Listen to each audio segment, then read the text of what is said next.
इतवार है जिसे हम मना रहे हैं, और चर्च में जलती हुई कैंडल इस बात का सबूत है कि हम यीशु मसीह की इस पैदाइश के लिए, इस खुशी के दिन के लिए अपने आप को क्या कर रहे हैं, तैयार कर। तैयारी दोनों लिहाज से बहुत ज़रूरी है, जिस्मानी भी और रूहानी भी। जिस्मानी में कपड़े पहनना, घर को साफ सुथरा रखना और दीगर जो काम है, खाने पीने की चीज़ें, ये सब शामिल है। और स्पिरिचुअली जो है उसमें हमें खुदा के कलाम के मुताबिक चलना, खुदा की मर्ज़ी के मुताबिक चलना बहुत ही क्या है, ज़रूरी है। इससे हम स्पिरिचुअली तौर पर खुदा उनके कलाम में क्या होते हैं, बढ़ते हैं। आइए हम ज़ोरदार तालियां बजाएंगे खुदा उनकी बादशाही के लिए। और जो भी भाई बहन ये पहली आमद की इतवार पर अपनी कैंडल लेकर आया है, उन फैमिलियों के लिए भी तालियां बजाएंगे। यानी जब तक 25 दिसंबर नहीं आ जाता, हर आने वाला इतवार हम मोमबत्ती जलाकर, कैंडल जलाकर खुदावंद यीशु मसीह को क्या कहेंगे, वेलकम जो है वो कहेंगे कि वो दिल की हमारे चुनियों में जो है वो आए। सो आइए हम खुदावंद के कलाम की तरफ बढ़ते हैं। आज हम तौबा ना करने के नुकसानात जो है वो, इस पर गौर जो है वो करेंगे, और ये बहुत ज़रूरी है। पिछले दिनों हम सीख रहे थे कि वो कौन सी बातें हैं जो हमें खुदा की तरफ खींचती हैं, जिनमें हमने सीखा था कि खुदा बाप की मेहरबानी है जो हमें अपनी तरफ खींचती है। फिर यूहन्ना की झील में से हमने पढ़ा था कि खुदा बाप की मोहब्बत है कि उसने हम मोहब्बत की है कि अपना इकलौता बेटा बख्श दिया, और यीशु मसीह ने आपका अगर मैं ऊंचे पर चढ़ाया जाऊंगा तो सबको अपनी तरफ खींच लूंगा। और तीसरी जो बात थी वो मुनादी थी कि मुनादी करने वालों की वजह से मैं और आप क्या हो गए हैं, बच गए हैं। अगर ये मुनादी ना की जाती तो हम भी जो है वो बच ना सकते। हमें कोई ये कलाम ना सुनाता सिखाता तो हम भी जो है वो बच नहीं सकते। और चौथी बात जिस पर हम गौर करते वो मुलामत थी कि गुनाह करने वालों को कलीसिया के मजमा में क्या किया करो, मुलामत किया करो। और ये बहुत ही क्या है, ज़रूरी है बेहतरी के लिए। मकसद इसका भी वही है कि इंसान तौबा करके गुनाह की तरफ से बाज आकर खुदा के साथ चलना क्या करे, शुरू जो है वो कर दे। तो पिछले संडे हमने एक और बात सीखी थी, वो ये थी कि तौबा क्या है, ये खुदा की क्या है, बख्शिश है। खुदा की बख्शिश है। खुदा ने हमें बख्शिश जो है वो, ताकि बख्शिश जिसके मानी है कोई ऐसी चीज़ जिसके हम हकदार नहीं थे, लेकिन हमें अब उसका राइट जो है वो मिल गया, हमें उसका हक जो है वो मिल गया। जिसको हम पा नहीं सकते थे, जो हमारी पहुंच से दूर थी, अब उसके नज़दीक हम आ गए या मिल गई। ये है खुदा की बख्शिश, ये है खुदा का फजल जो उसने बेटे के वसीला किया कि जिस चीज़ के हम हकदार नहीं थे, अपने बेटे के वसीला हमें मुफ्त में उसने क्या ठहराया, हकदार जो है वो ठहराया। यहूदियों पर भी, इसराइलियों पर भी खुदा ने बख्शिश की। पतरस अमाल की किताब में कहता है कि सबसे पहले इसराइल को तौबा की क्या बख्शी है, तौफीक बख्शी है। ये बख्शिश किन पर हुई है, सबसे पहले इसराइल को बख्शिश दी। फिर उसके बाद अमाल 10 बाब उसकी आखिरी आयत में पतरस रसूल कहता है कि अब मैं जान गया कि खुदा किसी का तरफदार जो है वो नहीं है, ना यहूदियों का ना इसराइलियों का। अब खुदा जो भी रास्तबाजी के काम, जो भी ज़मीन पर अच्छे काम करता है, खुदा उसको क्या देता है, बरकत देता है। खुदा उस पर भी अपनी बख्शिश को क्या करता है, नाजिल करता है। पतरस जब कुरनेलियस के घर में गया तो वो ये बात कहे बगैर रह नहीं सका कि खुदा ने गैर कौमों पर भी ये बख्शिश जारी कर दी कि हमने तो यही सुना था सिर्फ इसराइलियों के लिए होगा या उसके शागिर्दों के लिए होगा।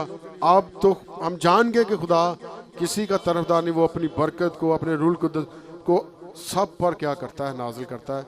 और हम मसीह की मेरास, उसकी विरासत में मुफ्त क्या हो जाते हैं, हिस्सेदार जो है वो हो जाते हैं। तो सब इस इसराइल के बाद ये गैर कौमों पर खुदा ने अपनी क्या की, बख्शिश जो है वो की कि उनको भी अगर वो तौबा करते हैं, खुदा के साथ चलते हैं, तो खुदा अपनी बरकत जो है वो उन पर भी नाजिल करता है। करता या नहीं करता? अगर ऐसा ना होता तो कुरनेलियस का हवाला कभी भी ना दिया जाता। अब कुरनेलियस के कौन से काम थे जो बहुत ही अच्छे थे? हालांकि वो है तो गैर कौम का था। कौन कौन से उसके काम थे? वो खरात करने वाला शख्स था, यानी चंदे, हदिये, दायकियाँ वो खुदा के लोगों के लिए, उस वक्त के चर्च के लिए, कलीसिया के लिए, हैकल के लिए अपने घर से दिया करता। अब देखें ये काम किसको पसंद आया? करता तो वो जमीन पर था, ये काम उसका खुदा को क्या आया? पसंद जो वो। तो आज भी जितने खुदावंद के साथ चलने वाले लोग हैं वो इन कामों में पीछे नहीं है, बल्कि बढ़ चढ़ कर इन कामों में क्या लेते हैं? हिस्सा जो है वो लेते हैं, क्योंकि वो जानते हैं कि अगर खुदा कुरनेलियस को बरकत दे सकता है तो वही खुदा हमें भी क्या दे सकता है? बरकत दे सकता है।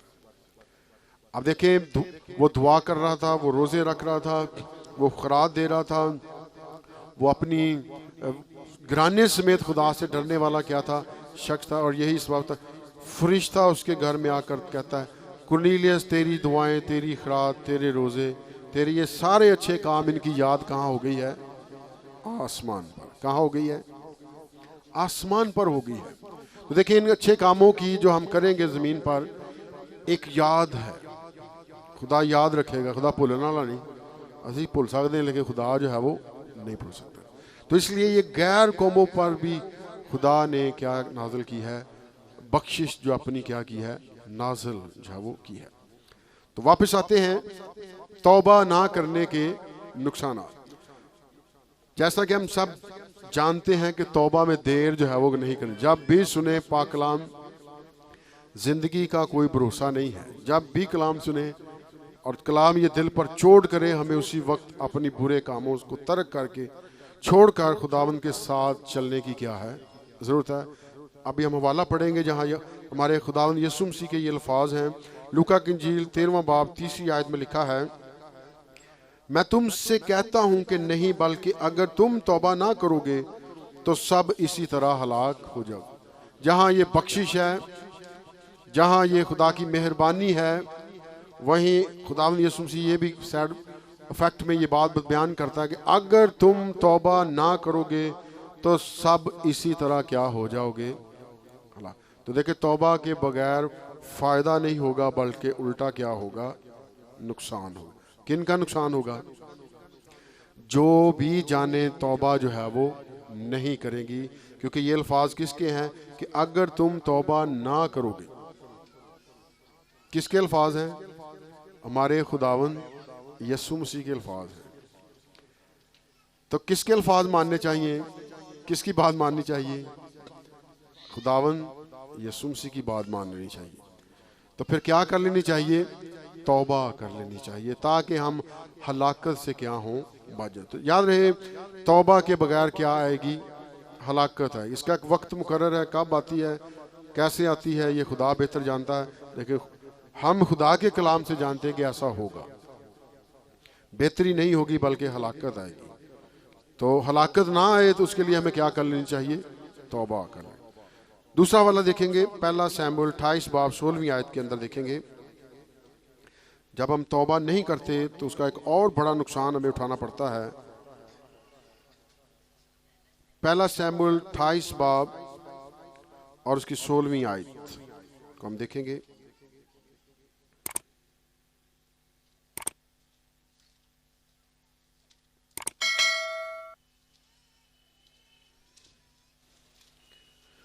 पहला शमूएल 28 बाब और उसकी 16वीं आयत। शमूएल ने कहा, पास तू मुझसे किस लिए पूछता है, जिस हाल के खुदावन तुझसे अलग हो गया और तेरा दुश्मन बना है। अब देखिए, साउल ने गुनाह कर लिया था तो उसको क्या कर लेनी चाहिए थी? तौबा कर लेनी चाहिए थी ना, लेकिन साउल ने क्या कर दी है? देर कर दी है। और अब वो शमूएल से पूछता है तो खुदा का नबी शमूएल जो उसको कहता है, शमूएल ने कहा, पास तू मुझसे किस लिए पूछता है, जिस हाल के खुदावन तुझसे क्या हो गया है?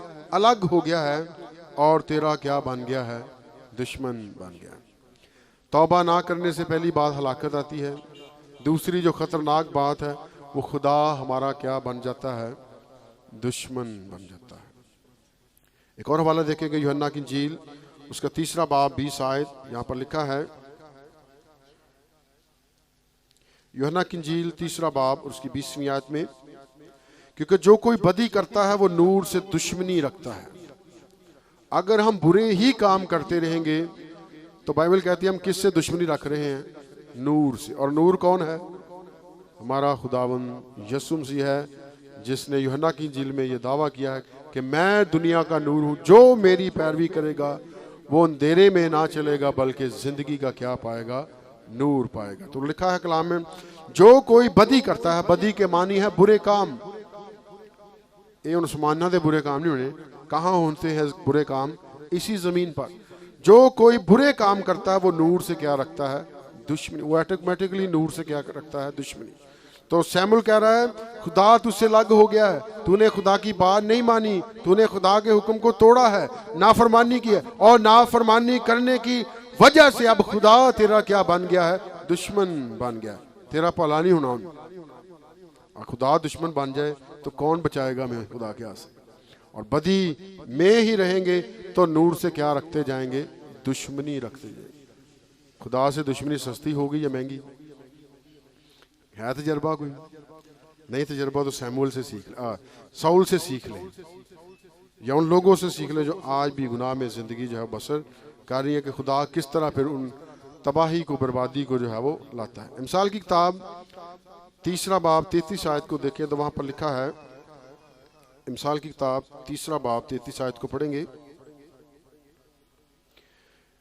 शरीरों के घर पर खुदावंद की लानत है, लेकिन सादकों के मस्कन पर उसकी बरकत है। आज भी जो शरारत से बाज नहीं आते, और शरारत से बाज कौन नहीं आते? जो शरीर लोग हैं, क्योंकि उनके काम ही ये है कि शरारतें करना। अब खुदा शरारतों को पसंद करता है क्या? हम जमीन पर शरारतों को पसंद करते हैं? कम भी नहीं करते। तो फिर कर दे क्यों है जी? ये पसंद नहीं करते। तो कौन शरारतें करता है? शरीर लोग। और मैंने बताया था पिछली मैसेजेस में कि शरीर भी जो है वो तौबा नहीं करता, और शैतान भी जो है वो तौबा वो भी नहीं होगा। और दोनों इक्वल टू है, क्या है? बराबर है तौबा ना करने में। लेकिन शरीर के लिए फिर भी ऑप्शन है, खुदा ने रखा है, अगर वो बाज आ जाए तो उसके घर पर से लानत जा सकती है, और बदले में फिर उसको क्या मिल सकती है? बरकत मिल सकती है। ये शरीर के लिए ऑप्शन है कि वो तौबा कर सकता है, ताकि उसके घर से लानत, उसके ख़ानदान से लानत चली जाए, नस्ली लानतें जो है वो चली जाए। लेकिन अगर तौबा ना करेगा तो फिर खुदा के कलाम के मुताबिक शरीरों के घरों पर क्या रहेगी? खुदा की लानत या बरकत? लानत रहेगी। तो देखिए ये खतरनाक बातें हैं। कोई लानत पाना चाहता है आज खुदा से? फजल के दौर में भी लानत में रहे तो कितनी बुरी बात है। कोई अच्छी बात होगी कि आज फजल का दौर है फिर भी हम लानत में फंसे हुए, लानतों में जिंदगी जो है वो बसर करें? हम यही चाहते हैं कि मस्कनों पर, घरानों पर खुदा की क्या रहे? बरकत रहे। तो उसके लिए देखें उन शरीर कामों से, उन बुरे कामों से, शरारती कामों से बाज आ जाने की क्या है? यही तौबा है। और यही खुदा चाहता है कि हम उन रवैयों से क्या आ जाएं? बाज आ जाएं। उन बुरे कामों से क्या आ जाएं? बाज जो आ जाए। शरीरों के घरों पर खुदा की क्या रहती है? लानत रहती। किस वजह से? तौबा ना करने की वजह। अगर तौबा कर ले तो ये लानत जा सकती है, और बरकत जो है खुदा उनको देने के लिए 24 आवर क्या है? तैयार। पहली बात, तौबा ना करेंगे यीशु का हलाक हो जाएंगे। सैमुअल नबी खुदा का बंदा फरमाता है तौबा नहीं करेंगे तो खुदा आपका दुश्मन बन जाएगा। सुलेमान जो दाऊद का बेटा है वो हिकमत से ये बात कहता है कि अगर शरारत के कामों में ही रहेंगे तो बरकत नहीं बल्कि क्या आएगी? लानत आएगी।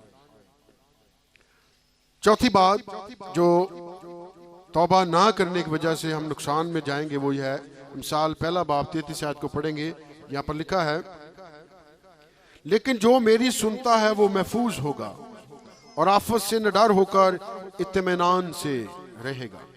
लेकिन जो मेरी सुनता है वो क्या होगा? महफूज। उसको खुदा महफूज रखेगा। जो किसकी सुनता है? खुदा की सुनता है। और खुदा की आवाज क्या है? तौबा कर लो। यीशु मसीह की आवाज क्या है? तौबा कर लो। हमने देखा था मत्ती की इंजील में खुदावंद यीशु मसीह उन शहरों में गया, खुद चल कर गया है जहां लिखा उसके बहुत सारे मौजात हुए, अच्छे काम हुए, मनादी हुई, कलाम का बीज बोया गया, लेकिन फिर भी लोगों ने क्या नहीं की? तौबा नहीं की। अब यीशु मसीह दोबारा गए हैं और उन शहरों को मलामत करने लगे हैं, उनको डांट डपट करने लगे हैं, क्योंकि लोगों ने क्या नहीं की थी? तौबा नहीं की। जो कोई खुदा की आवाज सुनता है वो क्या होगा? महफूज होगा। कौन खुदा की आवाज सुनता है? सारी मखलूकात उसकी आवाज सुनती है। अगर खुदा फरिश्तों को हुक्म दे दे ये काम करना, तो फरिश्ते की जरूरत नहीं है, कोई और काम कर ले। क्या है? खुदा फरिश्ते को जहां भेजेगा वहीं जाएगा। अगर खुदा भेजेगा कुरनेलियस के घर में जाना है तो नाल दे गवांडी के घर नहीं जाना होगा। किसके घर में जाएगा? कुरनेलियस के घर में जाएगा। फरिश्ता अज भी आ सकता कि नहीं आ सकता?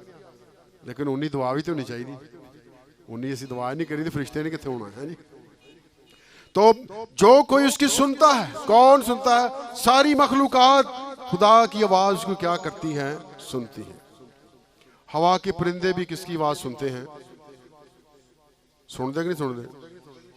अगर खुदा कव्वों को हुक्म दे दे, जाओ सारपत के नाला पर मेरा बंदा एलिया बैठा है, सुबह भी उसके लिए रोटी पानी लेकर जाना है, दोपहर भी उसके लिए रोटी पानी लेकर जाना है, शाम भी हो जाए तो उसके लिए रोटी पानी लेकर जाना है, परिंदे ना तो नहीं कर दे अगो खुदा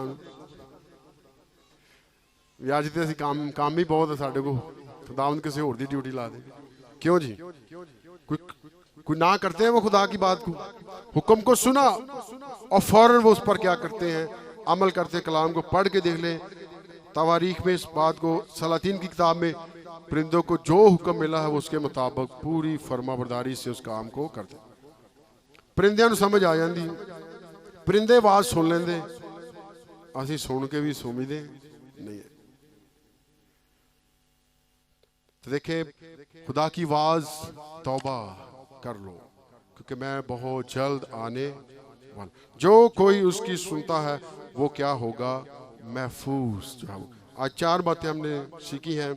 नेक्स्ट जो बातें रह गई हैं उनको अगले इतवार हम जो है वो डिस्कस करेंगे। खुदावंद आप सबको बरकत दे।